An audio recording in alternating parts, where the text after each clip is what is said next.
2016 was officially 10 years ago, and to celebrate, we're going to be ranking some of the best moments and trends from 2016. In the tier list rankings, we have goated, elite, solid, mid, and should be forgotten. And at the end of the video, one of these is going to go into the S++ as bring it back. And starting off the video, we have the Double XL Freshman Cypher. Now, Double XL Freshman Cypher, they release one every single year, and 2016 is the most viewed one. You had Lil Yachty, you had Peak Uzi, 21 Savage, Denzel Curry, and Kodak Black. And to this day, it's the most viewed one for good reason, because it was the best. You had Kodak Black dissing the beat, which Lil Mosey tried to do a few years later, and it just didn't hit the same. You had Denzel Curry, who probably had the best verse on there, and 21 Savage as well. This is gonna have to go goated. There's no debating this. It was the best freshman cypher we've ever seen. It's got over 200 million views. Every single one after just didn't hit the same. But now we're going to be moving on to the SoundCloud era music. This ties directly into the Double XL freshman cypher, because a lot of the rappers in the cypher were from the SoundCloud era, were blowing up in the SoundCloud era. You had Lil Yachty, you had Lil Uzi. You know, you could just put Lil in front of anything and it would work. You had the song Look At Me from X, which was really blowing up during that time as well. Gimas, the Slump God, Lil Baby was starting to blow up during that time as well. You had so many big rappers, and to this day, I still listen to like a lot of these rappers and a lot of these songs as well. A lot of the songs from this 2016 SoundCloud era. You had Migos as well. Migos were dropping some hits. This was obviously also peak Uzi 2016. I don't want to hear anything about it. That was the best Uzi ever got. You know what I'm saying? Ever since then, it was just a slow decline, and now he's an absolute trash can. Uzi today is shit. But in 2016, Uzi was on, you know, a generational run that most of you people will never understand unless you grew up in 2016. You know, some of you guys might have been little kids. Maybe you weren't even born yet, you know what I'm saying? But I was like 14 in 2016. I know I'm old. I'm like Unc now. And I think this whole just SoundCloud era in general, although we had some really questionable and shit music, there was also some really good music. Nav was blowing up around that time. I think for that reason, it's gonna have to go goated. You know what? Maybe elite, because 2017 was honestly debatably better. And I know a lot of people aren't gonna like that, but 2017 was either just as good, if not better than 2016. But it's gonna have to go elite. Next, we're gonna be moving on to Vine. Vine as a platform peaked and died in 2016 when they refused to pay their creators. I never really used Vine. I can acknowledge that some of the best memes that my generation grew up with came from Vine. It's gonna have to go elite. It really is. It's a shame it shut down. They didn't want to pay their creators, so everyone just moved somewhere else. Vine was TikTok before TikTok. It was shorts before shorts, literally. Short clips, 6 seconds. People started getting really creative with it, and some of the best memes we've ever seen to this day. I can't even think off the top of my head. So many Vines. I've you know, so many legendary moments. So it's gonna have to go elite. It really is. Next up, we have the daily vlog era. 2017 is when it really popped off with Jake Paul and Logan Paul. But 2016, you had Casey Neistat and Roman Atwood, the two biggest daily vloggers carrying the torch. You know, I used to watch Roman Atwood. I used to watch Casey Neistat as well. I was more of a Casey Neistat viewer. Roman Atwood, I used to watch here and there. These guys pioneered the daily vlog era. They were the best to ever do it. And Casey's vlogs, I used to watch that shit every single day. There's nothing that can compare. Nothing that can compare to his creativity, to his shot selection, all that shit. You know, you felt like you were a part of their lives. You felt like you were intertwined in their life. It was like a new episode every single day. For that reason, it's gonna have to go elite. That daily vlog era, 2016, Roman Atwood, Casey Neistat, there were many more doing it, but they were the biggest. It was really elite. It was really goated. It was really that good.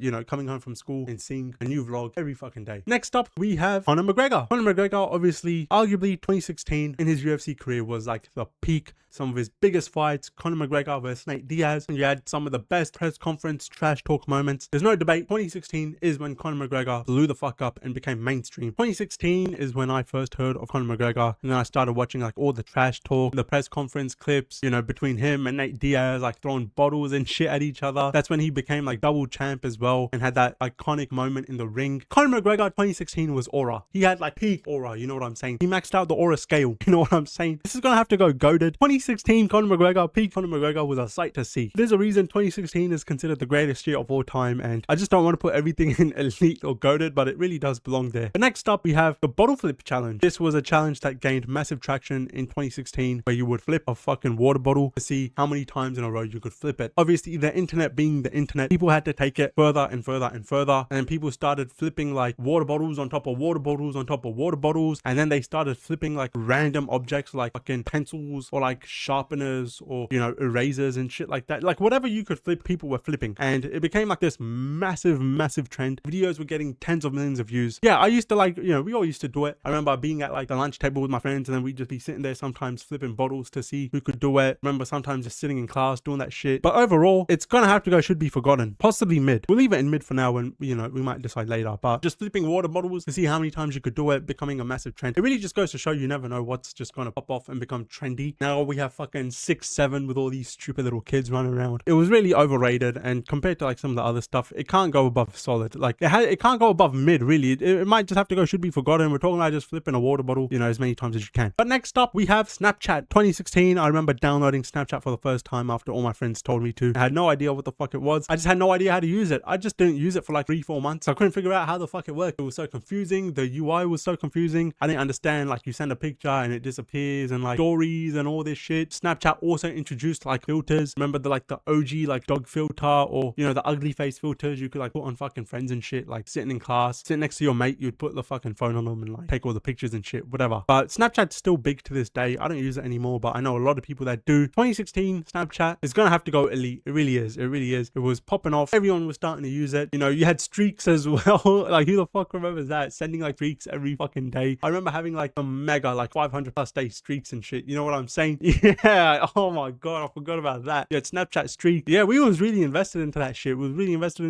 Bro, I remember losing my streaks with people in school, 100-day, 200-day streaks, and then one day coming to school and like, bro, we lost our streak. It was really a thing. There were people like I rarely ever spoke to. Like, we would just talk here and there in class, but then we'd have like a 300-day streak, and when you lost it, it felt like you lost something important. You lost like a connection you had. Yeah, I remember having like streaks with so many people. So for that reason, 2016 gonna have to go elite. Snapchat, you know what I'm saying? Next up, we have Pokemon Go. Now, this was the game where like you could run around and like collect Pokemons in real life and shit like that, and it was going massively viral. I'm sure you guys know what the fuck it is. I don't like Pokemon. I've never played Pokemon. I know nothing about Pokemon, but even I was playing that shit. You know what I'm saying? Someone who genuinely dislikes and hates Pokemon. I remember riding my bike around and I trying to like collect the fucking Pokemon and shit. Like, I'll go out, ride my bike around the streets, try to collect that shit. It got real boring real quick. I like legit stopped playing after a few weeks, and then there were like incidents of like people getting in trouble to try and collect like Pokemon in like restricted areas, and they were like cross fences and shit like that, or people going onto other people's properties to collect these Pokemons, all sorts of shit. This game became controversial very quick. You can kind of understand why. There were like people getting robbed and shit as well. You know what? We'll move the bottle flip up to mid. This gonna go should be forgotten, simply because it was just very overrated. You had cunts like putting their life in danger, trespassing and shit, or to play this game. So it's gonna have to go should be forgotten. I can't believe everyone was playing this shit. Next up, we have Harambe. 2016 is when the controversial death of Harambe shocked the entire world. Obviously, Harambe jumped in. Harambe didn't fucking jump anywhere, but a kid jumped into the zoo enclosure where Harambe was. Harambe grabbed this kid and tried,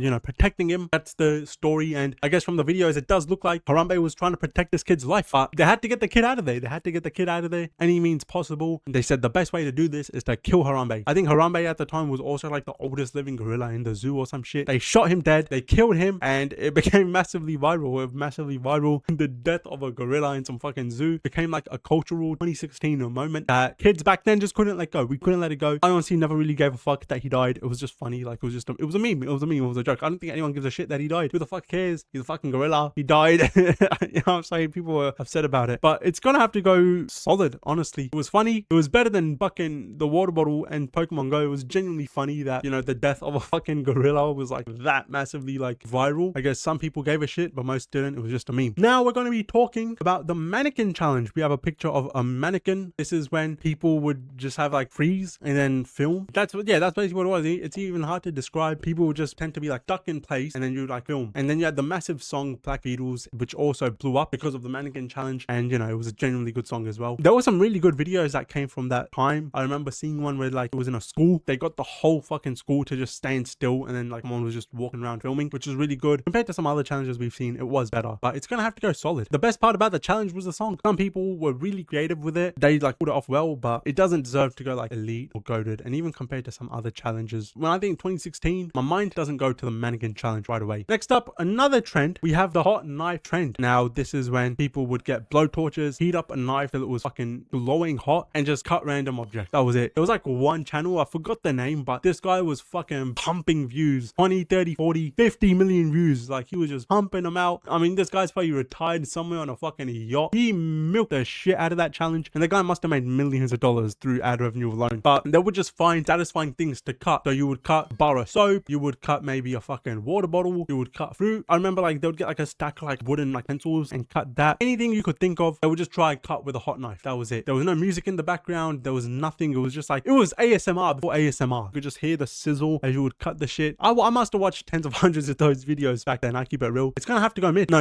it's gonna have to go should be forgotten. Should be forgotten, actually. I can't believe they were pumping 20-30 million views on videos of just cutting shit with a knife. That's all you're doing, is just cutting shit with a knife. Those guys were pumping insane amounts of views. It was definitely worse than the mannequin challenge. I mean, I guess it requires some creativity. Bro, you could just look around your fucking room and just find shit to cut with a hot knife. 10 million views just from that. Yeah, I think it was one of the dumber challenges for sure. Next up, we have the Hype Beast era. 2016 is when Off-White, Cream, Bape, V-Lone, like all these brands, Yeezys, of course, Yeezys, who can forget, were massively popular. People were spending thousands and thousands of dollars wearing overpriced fucking $20 clothing. A fucking red Supreme logo on a plain white shirt was like $800. Looking back at it, like, I thought that shit was cool. I really thought that shit was cool. I remember like buying some Off-White a few years later. I remember like I wanted that shit. I used to watch like YouTubers as well back then. I remember Rice Gum was big. He used to wear like a bunch of that shit. But looking back at it, it was just some of the fucking ugliest, most hideous clothing.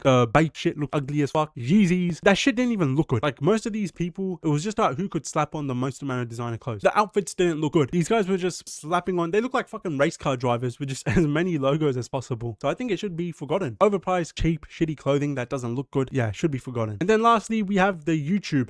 This is mainly just like the YouTubers who were around in 2016. Obviously, I mentioned Rice Gum. He was popping off in 2016. We had Peak H3H3. Who's gonna forget? I remember they done the, Logan Paul like mocking video with the colorblind glasses, the Vape Mesh video, like the hot knife video. You had iDubbbz as well, like Peak iDubbbz 2016. You had so many big YouTubers. This was also during the Drama Alert and Keemstar era, where Drama Alert was huge. PewDiePie was #1 on YouTube. I think YouTube during 2016, it's got to go goated as well. YouTube during that time was a lot more like edgy, and I think now it's also getting there as well, but it was a lot more edgy. You could just be a lot more controversial and just do like dumb shit, and it was like a lot less optimized. Everything over time's just become more and more optimized. Titles and thumbnails are optimized, the video editing is optimized. You got Mr. Beast spending $40 million on a single video. Now, like, the content that done well in 2016 could never fly today. It just couldn't. You had very basic and simple editing. People weren't spending millions of dollars on videos. It really was like when YouTube started really becoming popular amongst just normal people as well. You had FaZe Clan, FaZe House New York, like that was also a legendary era. Leafy was blowing up during that time. So many creators came up. There was just something about it that it was raw, it was authentic, and it's gonna have to go goated. But now's that time where only one of these can go into the S++ as bring it back. And we have some serious contenders. We have the Double XL freshman list. I might have to put the SoundCloud era of music up here because the Double XL freshman does like, it is kind of part of that. And this might have to, no, this is gonna have to go goated as well. But SoundCloud era can go here as well. It's honestly either gonna have to be the music or the YouTube. The music was legendary, songs like Money Longer, Bad and Bougie. You had Peak Uzi, 21. I don't know. I don't want to put both in there because, I don't want to break the rules of the game. Obviously, I said only one can go, but between these two, it's gonna have to go to the YouTube. YouTube in 2016, for me personally, because again, this is my opinion, YouTube in 2016, in my opinion, edges out the music in 2016 just by a little bit. Yeah, the YouTube back then, the Daily Vlog era, FaZe Clan, H3, Rice Gum, Keemstar, like all that shit. I think the YouTube just wins just by a little bit. That's been the video. Click on another one on the screen right now and fuck off.